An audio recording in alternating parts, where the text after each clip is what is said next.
მოგესალმებით, მე ვარ ჟურნალისტი მერაბ მეტრეველი და ეთერშია გადაცემა პოლიტქალაქი. ეს ამ წლის ბოლო გადაცემაა და სადღაც ჩაგვეწერა ის თუ არა აქ რუსთაველის გამზირზე, სადაც უკვე წელიწადზე მეტია უწყვეტი პროტესტი გრძელდება. ამ პროტესტში ხალხი ზოგჯერ ძალიან ბევრი იყო, ზოგჯერ შედარებით ცოტა, მაგრამ ხალხი აქ ყოველთვის იყო ერთი წლის განმავლობაში. ეს არის ალბათ უპრეცედენტო შემთხვევა, როცა ამდენი ხანი მიდის უწყვეტი პროტესტი და ამ წლის მთავარი გვირები ბუნებრივია ის ადამიანები არიან, ვინც რუსთაველზე დგანან. მათ წინააღმდეგ ხელისუფლებამ ყველაფერი სცადა, გაამკაცრა კანონები, დაიჭირა ბევრი მათგანი, თუმცა პროტესტი მაინც არ შეწყდა.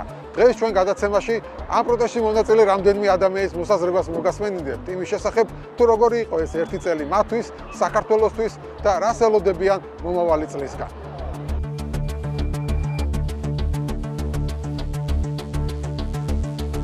მოგესალმებით, წელს ვაჯამებთ, გადავწყვიტეთ რომ აი აქ ჩაგვეწერა ინტერვიუები იმ ადამიანებთან, ვინც ხშირად დადის აქ და ერთ-ერთი თქვენ ხართ, როცა საქართველოში ხართ, სულ აქ ხედავთ. მაინტერესებს პირველი მიზეზი რატო ხართ აქ? მე ვფიქრობ, ყოველი ქართველებისთვის აუცილებელი არის, რომ გამოაჩინოს მისი მხარდაჭერა, ვინც ჯერ ერთი აქციებზე გამოდის, მაგრამ არა მარტო, აგრეთვე ვინც არის პოლიტპატივრების და რომ ვაჩვენოთ, რომ სადაც არ უნდა ვიყოთ მსოფლიოში, ჩვენ მტკიცეთ ვართ და თუ შესაძლებლობა გვაქვს, რომ მოვიდეთ აქა და მართლა მხარი დაუჭიროთ, სადაც არის პირველ ხაზზე. ამ აქციებს, უწყვეტ აქციებს რა მნიშვნელობა აქვს თქვენი აზრით? ძალიან დიდი, იმიტომ ყურადღების ცენტრში არის მუდმივად უცხოელები უყურებენ გაკვირვებული, უნდა ვთქვა, ვინ არის ის ქვეყანა, რომელიც არის აქციებზე განუჩერებელი ერთი წლის მანძილზე და მეტი და გამოდიან კიდე სიცივეში და წვიმაში, დარში თუ ავდარში გამოდიან მაინც. ეს ძალიან გასაკვირი არის. ევროპაში საერთოდ აქციები არის ერთი კვირა თუ არის, ორი კვირა თუ არის დიდი მაქსიმუმი. ან რჩება ერთი მუჭა ადამიანები. ასეთი გამოსვლები, ყოველთვის ახალი გამოგონებით, ახალი აზრებით, ახალი, როგორ ვთქვათ, ლოზუნგებით ძალიან იშვიათი არის მსოფლიოში. როგორ ფიქრობთ, დასავლეთის დღის წესრიგში საქართველოს ეს პრობლემა კვლავ დგას და მომავალ წელსაც იქნება? ანუ იქნება მათგან მხარდაჭერა ამ პროტესტებს? სწორედ ამისთვის არის საჭირო, რომ აქ არ დამნებდეთ და ბოლომდე წავიყვანოთ ჩვენი აქციები, რაც უფრო მკაცრი არის მთავრობა, რაც უფრო მეტი არის რეპრესიები, უფრო მაგრად უნდა ვიყოთ და ეს ვერ იქნება შეშლება. ისინიც ცოტა დაბნეული არიან, ხან წინ მიდიან, ხან უკან იხევენ და ჩვენ უნდა გქონდეს ეს ყოველთვის იგივეს ვიმეორებ, რომ საჭირო არის რომ იყოს უფრო შეიძლება უფრო დამუშავებული გეგმა, რომ ვაჩვენოთ უფრო მტკიცეთ რა არის ალტერნატივა, როგორ შეიძლება იყოს ჩვენი მომავალი. ჯერჯერობით ჩვენ ვივძვით, მაგრამ საჭირო არის რომ ავაგოთ რაღაცა კიდე ახალი მომავალი და პერსპექტივა. ეს ერთ-ერთი მთავარი საკითხია და მომავალ წელს ალბათ ერთ-ერთი მთავარი ამოცანა იქნება, ხო? იმ ხალხის ვის ქუჩაში დგას ოპოზიციური, მაგრამ თითქოს არ ჩანს ეს ალტერნატივა. და როგორ ფიქრობთ, რა უშლის ამას ხელს და რა უნდა გაკეთდეს ამისთვის? ერთი რამე უშლის ხელს, იმიტომ ვინც არის ძალიან არა მარტო პოლიტიკური პარტიების წარმომადგენლები, არამედ პოლიტიკური პატივრები, მთელი ახალგაზრდობა სად არის?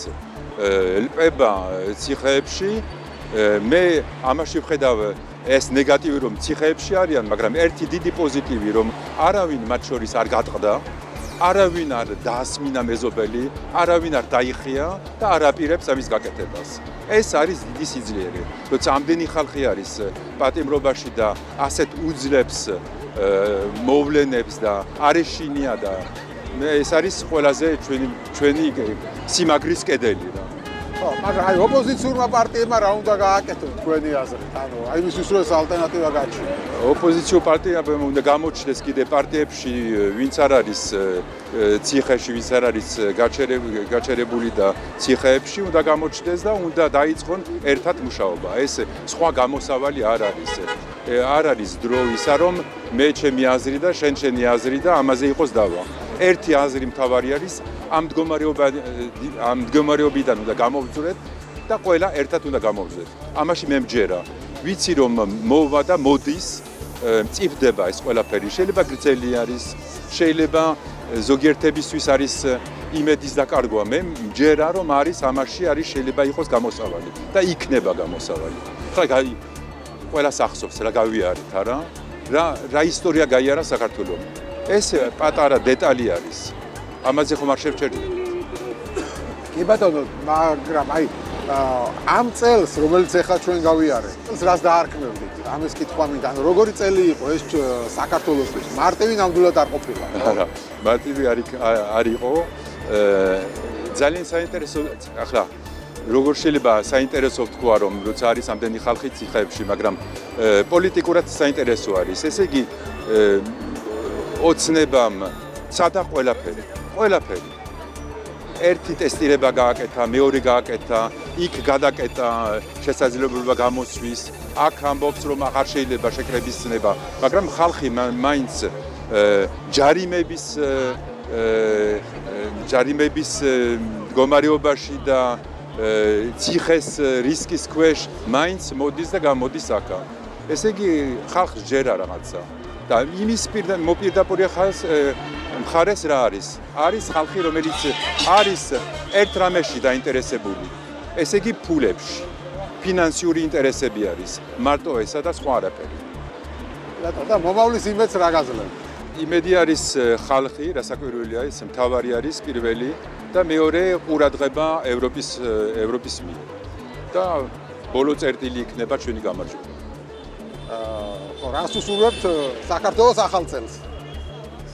გამარჯვება და მერე დაწყება იმისი, რაც არის საჭირო და რაც დღევანდელი არალეგიტიმური მთავრობა რაკეთებს, ესე იგი ქვეყნის აშენება. მადლობა დიდი. მადლობა თქვენ. მოგესალმებით, შენ ხარ ადამიანი, რომელიც აქ თითქმის ყოველ დღე დგახარ, ხო? მიზეზი რატომაც დგახარ აქ ეს ერთი წელი? რა არის ამის მიზეზი? მიზეზი რატომაც დგავარ ერთი წელი, მე ვფიქრობ, რომ ჩემთვის ძალიან ბუნებრივი მიზეზია, იმიტომ რომ რა თქმა უნდა თვითონ ჩვენგანს ამ ქვეყანაში ზოგადად ყველა ჩვენი ინტერესები გვაქვს, ჩვენი სამუშაო გვაქვს, ჩვენი საფიქრალი გვაქვს, მაგრამ მე პირადად მიმაჩნია, რომ არაფერია იმაზე მნიშვნელოვანი, ვიდრე იყოს სამშობლოს სამსახურში. და მე ვფიქრობ, რომ სამშობლოს სამსახური არის სწორედ ის, რაც ხდება რუსთაველზე. იმიტომ რომ ვერაფერი ვერ იქნება ამაზე მნიშვნელოვანი, ვერანაირი საქმე, ვერანაირი ჩვენი ინტერესი. იმიტომ რომ თუ მთავარი პრიორიტეტული საკითხები, რაც დღეს აქ წყდება ამ ქვეყნის თავისუფლება და ამ ქვეყანაში დემოკრატიის გადარჩენა, აი ამაზე თუ არ ვიზრუნებთ ამ ქვეყნის მოქალაქეები, ჩემთვის პირადად სხვა ყველაფერი აზრს კარგავს. აზრს კარგავს ჩემი საქმე, იმიტომ რომ მე გამომცემელი ვარ, წიგნებს გამოვცემ და პირდაპირ წიგნის გამოცემას უკავშირდება სიტყვის და გამოხატვის თავისუფლება. და როდესაც ვხედავ, რომ ამ ყველაფერს კარგავს, ეს ყველაფერი ხელიდან გვეცლება, ბუნებრივად დღეს თუ არა ხვალ ეს ჩემი პროფესიაც აზრს კარგავს და ზოგადად ყველაფერი. აქედან გამომდინარე, მე როგორც ამ ქვეყნის ერთ მოქალაქეს მიმაჩნია, რომ სად თუ არა იქ, სადაც გულანთებული მოქალაქეები იკრიბებიან ყოველდღიურად იმისთვის, რომ დაიცვან ამ ქვეყნის თავისუფლება, ჩემი ადგილის მათ გვერდით არის. ბევრი სკეპტიკური მოსარო მოგისმენი ალბათ, ხო რა, რომ გახარ და რა მე რა იცვლება მაგით ეს.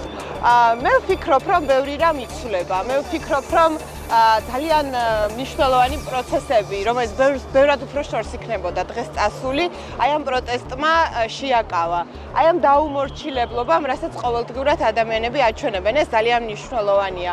ის რყევები, რასაც ყოველდღიურად ჩვენ ვხედავთ და ვხედავთ, როგორ ჭამს სისტემას შიგნიდან საკუთარ თავს, ეს ყველაფერი არ მოხდებოდა, რომ არა ის წინააღმდეგობა, რომელიც ამ ქვეყანაში არის. ეს ხანგრძლივი პროცესია, ჩემთვის თავიდანვე გააზრებული იყო ეს, რომ მე როდესაც ამ ბრძოლაში შევდიოდი, არ მქონია იმის მოლოდინი, რომ აი დღეს ხვალ ერთ კვირაში და თუნდაც ორ თვეში ეს საკითხი გადაწყდებოდა, იმიტომ რომ მე მგონია, რომ უნდა გავიაზროთ, რომ ეს არის იდენტობის საკითხი ამ ქვეყნის და ძალიან ბევრი რამის გადააზრების, რასაც წლების განმავლობაში ვხედავდით ჩვენ ამ ქვეყანაში და ძალიან ხშირად თვალს ვხუჭავდით ამაზე.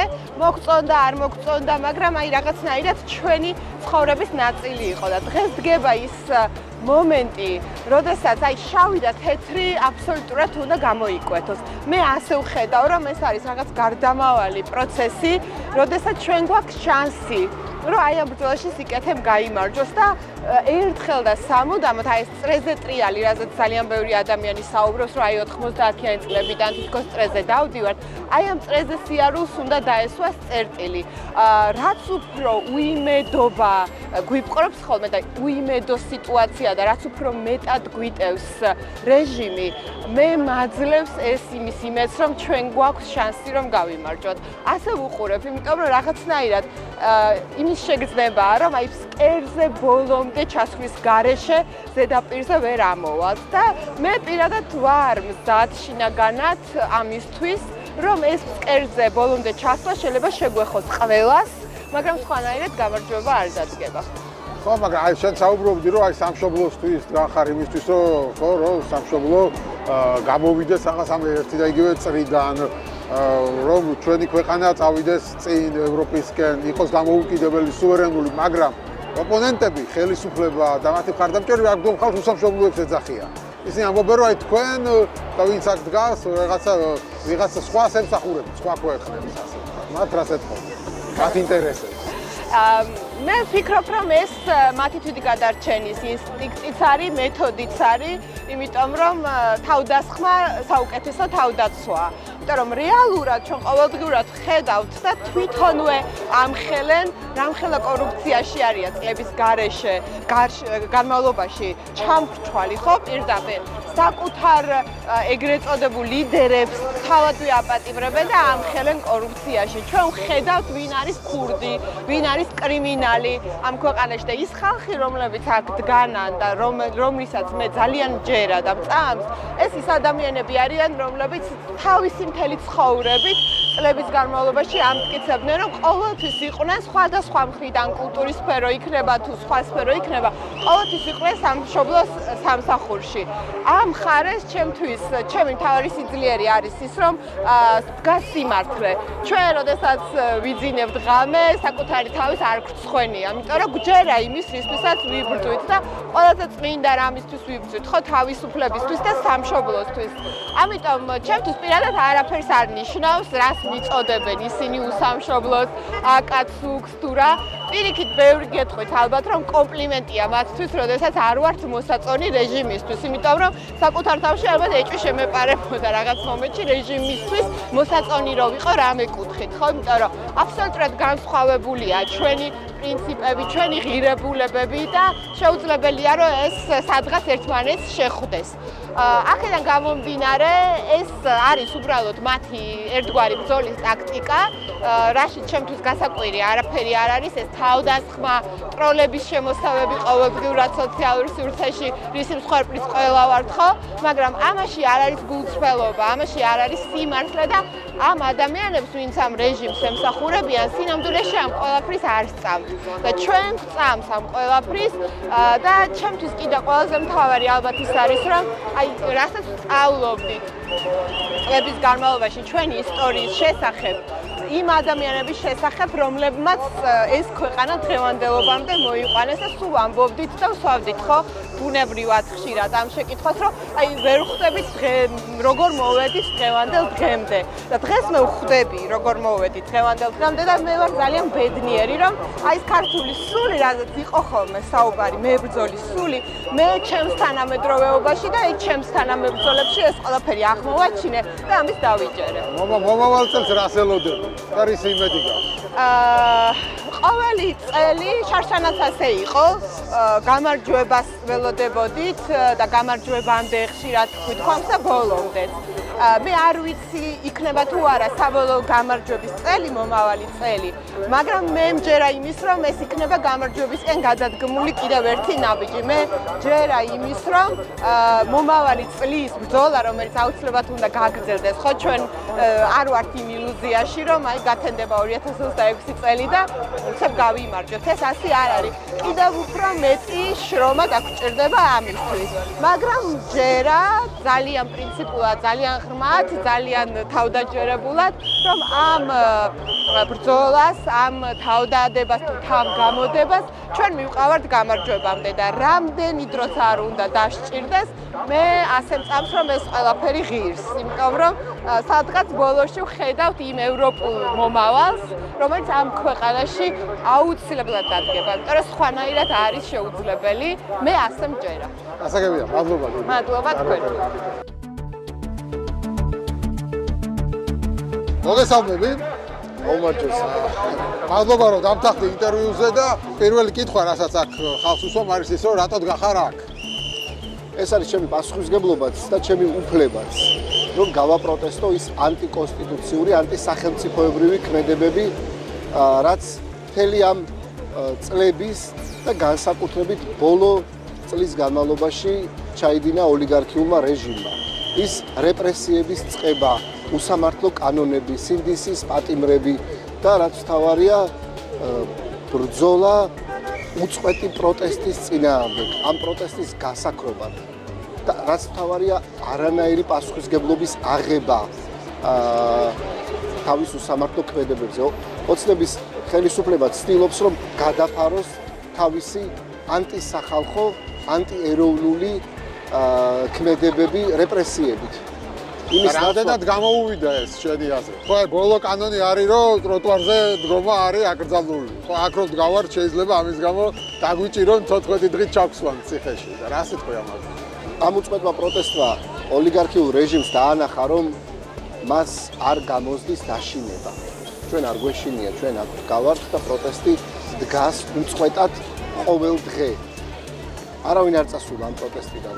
ზოგჯერ არის რომ ყველა ყოველ დღე ყოველთვის ვერ ახერხებს მოსვლას, მაგრამ პროტესტს არავინ არ მოკლებია. შეიძლება ეს ნათქვამი ოპტიმისტურად ჟღერდეს, მაგრამ ოცნების ხელისუფლების ყოველდღიური რეპრესიული პოლიტიკა იმას ადასტურებს, რომ მათ ხალხის რისხვისა და სიმტკიცის ძალიან ეშინიათ. მეორე მხრივ ისინი ცდილობენ ძალაუფლების უზურპაციას და ამას თითოეული ჩვენგანი ვხედავთ. იმის ნაცვლად, რომ პასუხისგებლობა გქონდეთ თავიანთ ანტიდასავლურ, ანტიქართულ კურსზე, ისინი ცდილობენ პროპაგანდის მეშვეობით გადაფარონ თავიანთი ეს ქმედებები. რამდენად ახერხებენ ამას? რაღაც მომენტში წელი რო შევაჯამოთ, მათ ამ პროტესტის გაქრობა არ გამოუვიდათ. უფრო და უფრო მეტ ადამიანში არის უკმაყოფილება. და მე ვფიქრობ, ის დროც ძალიან ახლოსაა, როცა ეს უკმაყოფილება უფრო მეტ კონსოლიდირებულ სახეს მიიღებს. მომავალ წლისგან რას ელოდები რა?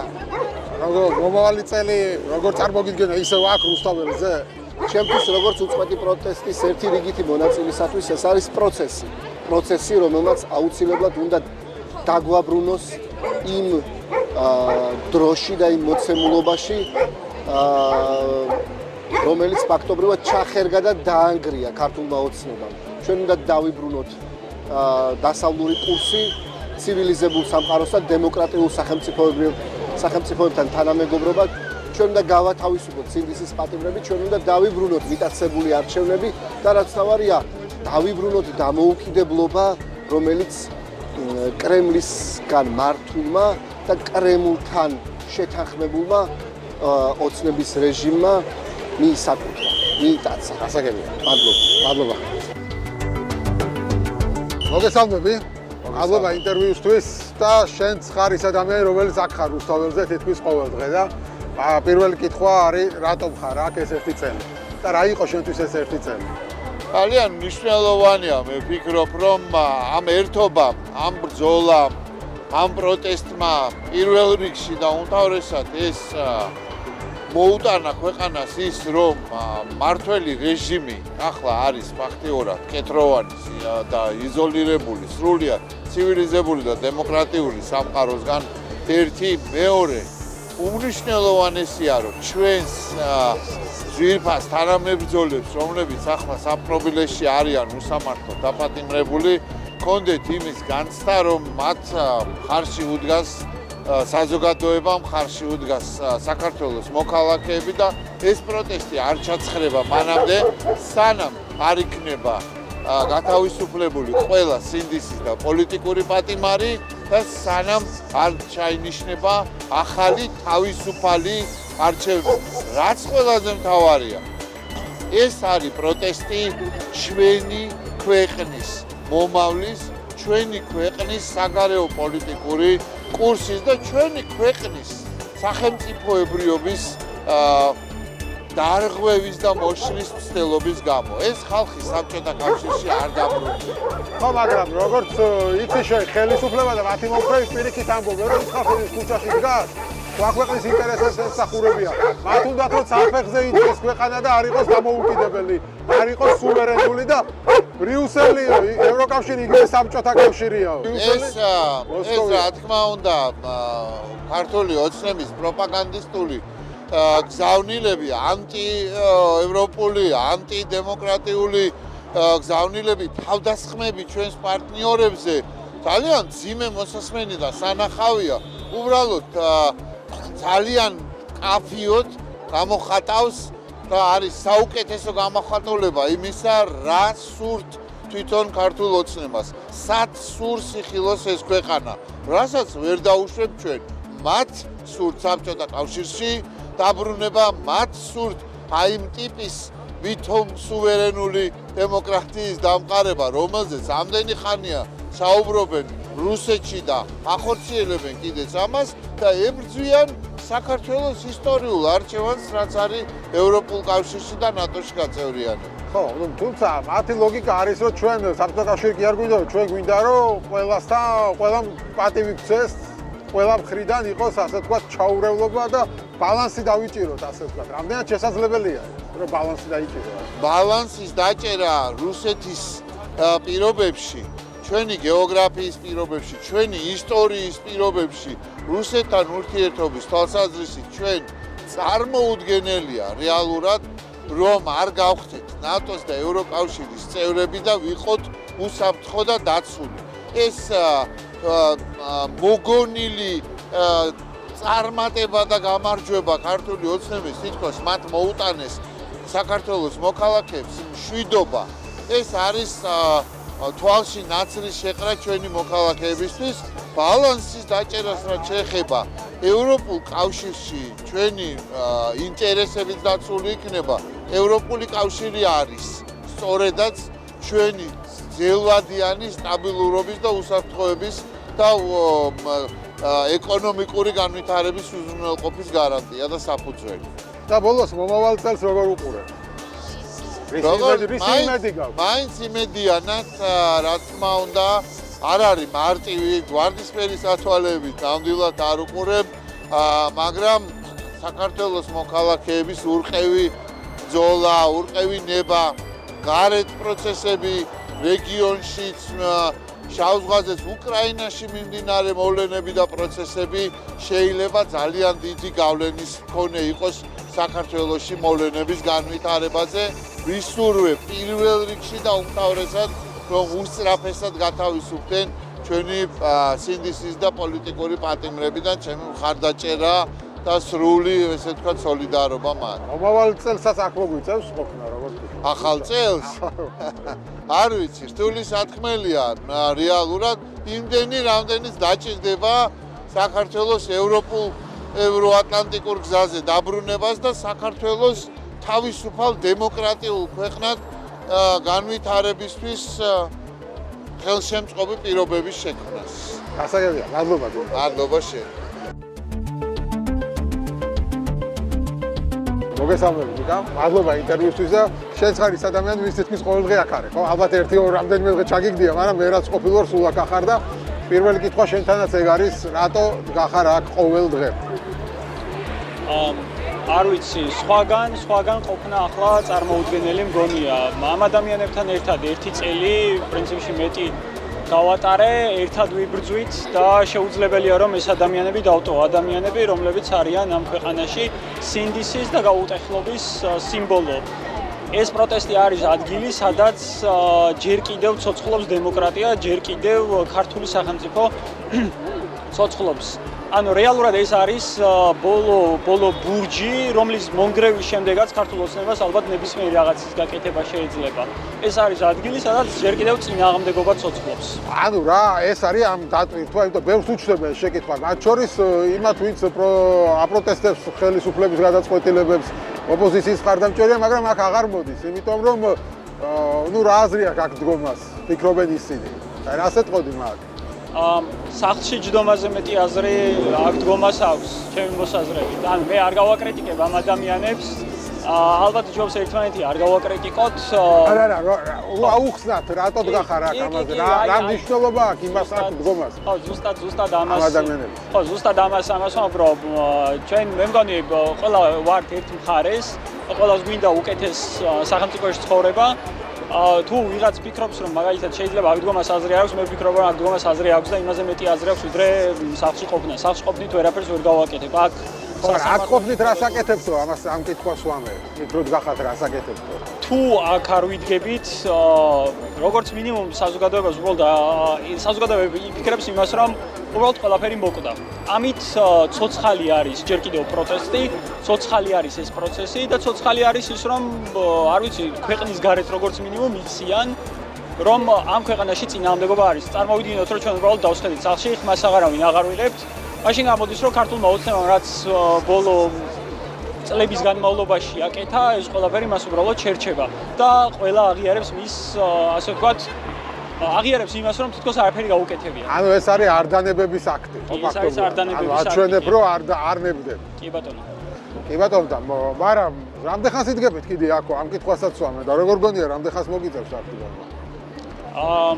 ხო, ბრძოლა ისეთი რაღაც არის, რომ არ ვიცი, შეუძლებელია წინასწარ ვთქვათ, რამდენი ხანი მოგვიწევს კიდევ ყოფნა. ჩვენ ქუჩაში ყოფნა გვიწევს რუსული ინტერვენციის წინააღმდეგ, ეს არის რუსული ძალის, ანუ არა სამხედრო, არამედ სხვა ფორმით ინტერვენცია ამ ქვეყანაში და ჩვენ ქუჩაში ყოფნა გვიწევს მხოლოდ უკრაინაში ადამიანებს პირდაპირ მნიშვნელობით სიცოცხლის გაწირვა, სიცოცხლის გარისკვა, აი ამით ბრძოლა უწევთ, ხო?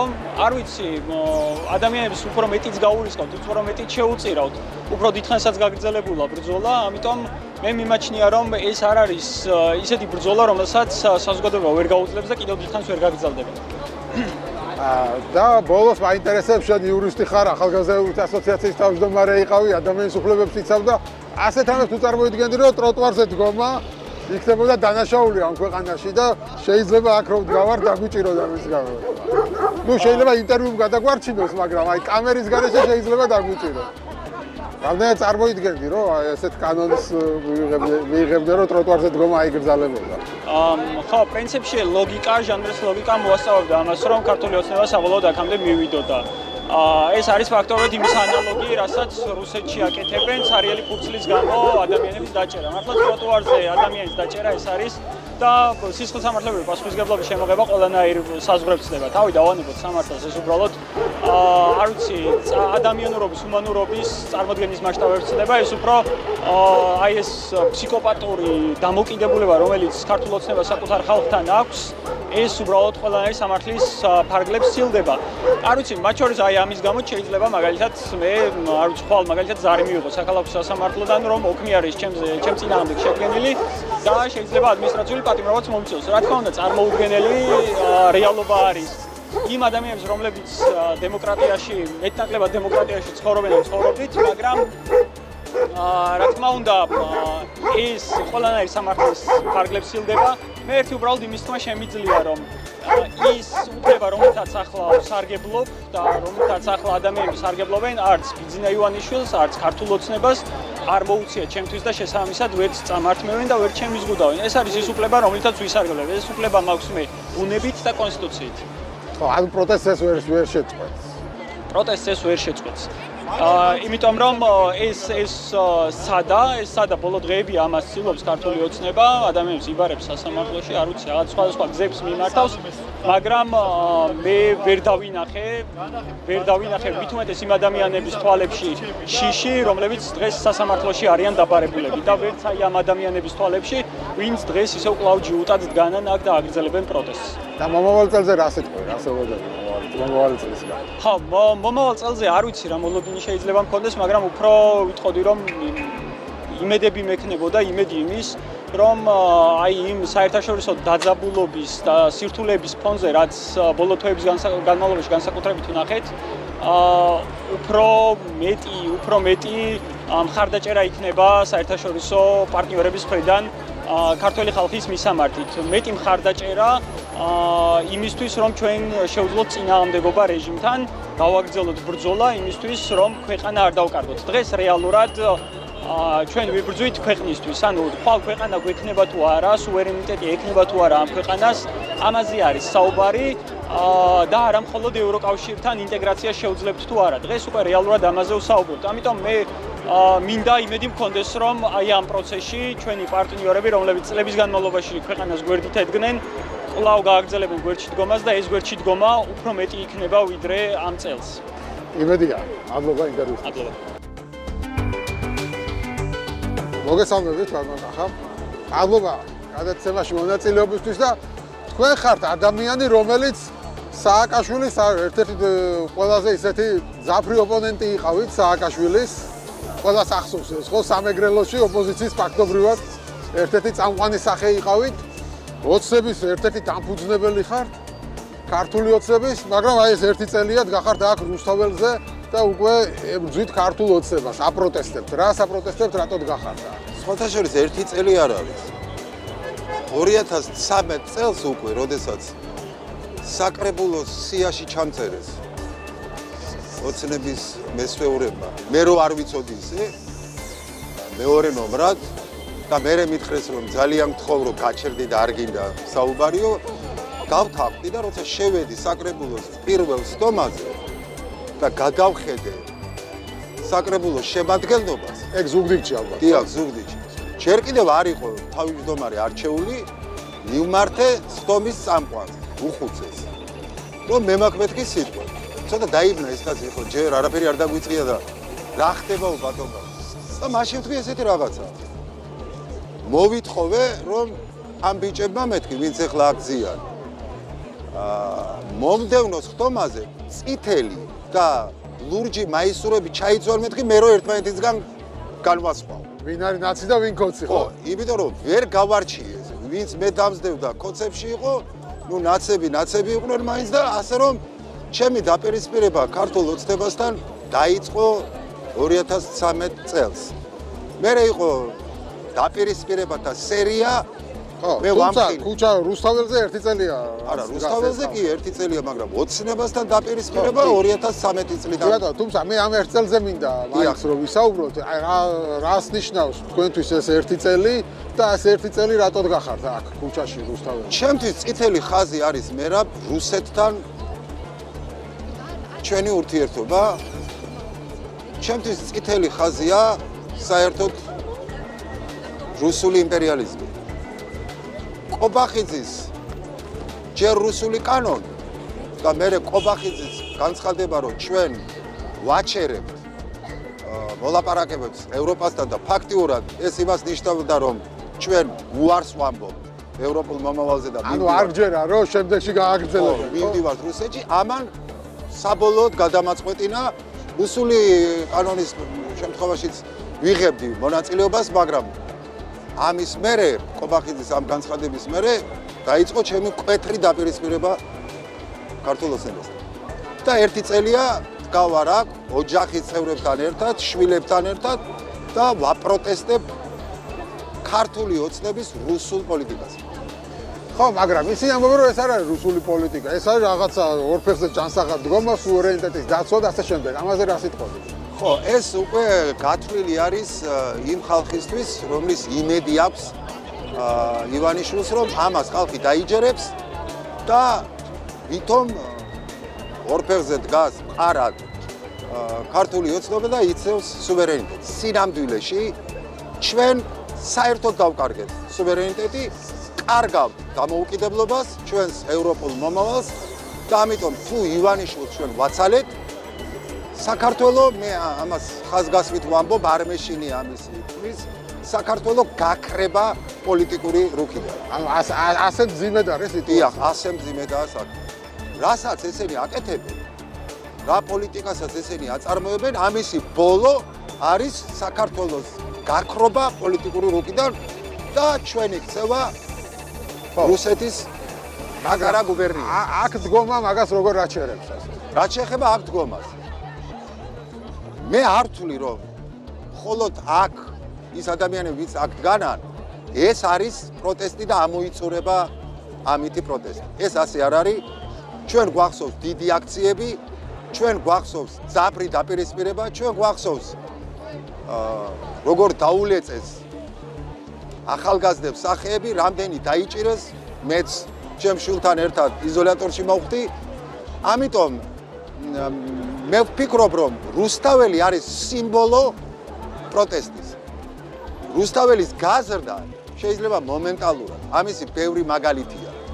ამიტომ ამ პროტესტს აქვს, რა თქმა უნდა, სიმბოლური ხასიათი და აქვს ძალიან მნიშვნელოვანი ხასიათი იმ თვალსაზრისით, რომ თუ პროტესტი არ შეწყდება და საქართველოში, კერძოდ რუსთაველზე იქნება პროტესტი და ხალხი გაიგონეს პროტესტის ხმას, ეს ბიძინა ივანიშვილს და ქართულ ოცნებას, ესე იგი კრემს არ მისცემს მოსვენების საშუალებას, ეს იძლევა იმის იმედს, რომ ქართული საზოგადოება არ ეგუება რუსულ პოლიტიკას, ქართული საზოგადოება არ შეეგუება ქვეყნის ევროპული მომავლის დაკარგვას. ამიტომ მე ვთვლი, რომ რუსთაველზე ხალხი და რუსთაველის პროტესტი არის ძალიან მნიშვნელოვანი. კიდევ ერთი. მე მაგ ესეთი განცდა მე რომ რუსთაველზე ფეთკავს საქართველოს გული. რომ რუსთაველზე არის ქართველების გონიც. რუსთაველზე აი მამა დოროთეს სახით არის სულიერი საქართველო. ძნელბედობის ჟამს, როდესაც ესეთი ტერორია პროტესტანტი ადამიანების ნაკლებობა არის, მაგრამ ეს უმცირესობა, როგორც ესენი ამბობენ, ინარჩუნებს ამ პროტესტს და ეს უმცირესობა აუცილებლად გადაიზრდება უმრავლესობაში, გადაიზრდება იმ ზვავში, რომელიც ბოლოს და ბოლოს წალეკავს რუსულ ოცნებას. ამიტომ მე ძალიან იმედიანად ვარ. აი, კარგია. მადლობა ინტერვიუს. მადლობა. მოგესალმებით. მადლობა მონაწილეობისთვის გადაცემაში. წარმოიდგენით, რომ აი 30 წელზე მეტი გავიდა და ისე რუსთაველზე მოგიწევდათ დგომა. ნამდვილად ვერ წარმოვიდგენდი ამას, იმიტომ რომ ჩვენ როდესაც საბჭოთა პერიოდში დისიდენტები ვებრძოდით იმპერიას, საქართველოს სახელმწიფოებრივი დამოუკიდებლობისათვის, დავასრულეთ ეროვნული ხელისუფლების მოსვლით, რომელმაც საქართველოს სახელმწიფოებრიობა აღადგინა. და 9 აპრილისა და 26 მაისის აქტების საფუძველზე და ნამდვილად ვერ წარმოვიდგენდი, რომ 30 წლის შემდგომ ჩვენ კვლავ მოგვიწევდა ტრაგედია არის ერთ-ერთის. და რატო ფიქრობთ, რომ დღესაც გვიწევს დამოუკიდებლობისთვის ბრძოლა? რა არის ამის მიზეზი? იმიტომ იცით, რომ საქართველოს დიდი ნაწილი მოსახლეობის ამას არ ეთანხმება, ხელისუფლების მომხრეები მაგალითად. როდესაც სახელმწიფო საქართველოს მართავს არა ქართული ხელისუფლება, არამედ რუსეთიდან, იმპერიიდან მართული ხელისუფლება ივანიშვილის უზურპატორი ხელისუფლების ხელში, რუსეთიდან ივანიშვილის კოცხრობა ფაქტიურად ეს ამას ვერ უწოდებ ჩვენ ხელისუფლებას, იმიტომ რომ ეს არის უზურპატორი უკანონო რუსული რეჟიმი, რომელიც უკვე მე-14 წელია მოქმედებს საქართველოში. სად რაში მდგომარეობს, რა დამოუკიდებლობელ გადაწყვეტილებებს იღებს ქართველი ენისა და სახელმწიფოს ინტერესების შესაბამისად. არაფერს ფაქტიურად. შესაბამისად აქ დგობით რა იცვლება? ბევრს ეს კითხვა აქვს, რომ აი ამდენი ადამიანი დგას, მაგრამ ერთი წელი არაფერი შეიცვალა და რას ფიქრობთ, რა მოაქვს აქ დგომას? პროტესტ და ბრძოლას ყოველთვის აქვს აზრი. ჩვენმა პროტესტმა, ჩვენმა პერმანენტულმა აქციებმა მოიტანა ის, რომ წალეთის ქვეყნების ზოგიერთმა სახელმწიფოებმა განსაზღვრეს თავისი დამოკიდებულებები ამ უკანონო უზურპატორული ხელისუფლების მიმართ. ეს ძალიან მნიშვნელოვანია, ის რაც შევძელით, რაც მოიტანა. თუმცა რასაკვირველია, ეს ძალიან მთავარი საკითხი, რაც ჩვენ გვაინტერესებს, რომ ჩატარდეს ახალი არჩევნები ეს ვერ იქნა დღემდე მიღწეული და ეს რჩება მოთხოვნა და ამიტომ რჩები ჩვენ აქ და ვაგრძელებთ პროტესტს ამ მოთხოვნით. ჩვენ სხვა არ დაგვრჩენია სხვა ალტერნატივა, ჩვენ იარაღს ვერ ავიღებთ ხელში და ჩვენ რა თქმა უნდა ამ გზით ვერ წავალთ, იმიტომ ჩვენ ჰუმანური სახელმწიფო ვართ, ჩვენი სახელმწიფო ჩვენ ამაზე ვზრუნავთ, რომ შევინარჩუნოთ როგორია სიმტკიცე და ბრძოლის უნარიანობა და მშვიდობიანი ბრძოლა გავაგრძელოთ და ჩვენ მე მაგალითად მაქვს იმის იმედი ევროპის ქვეყნების ხარდაჭერით მაინც მივახცევთ ახალი არჩევნების ჩატარებას და ლეგიტიმურად ამ ხელისუფლების გადარჩევას.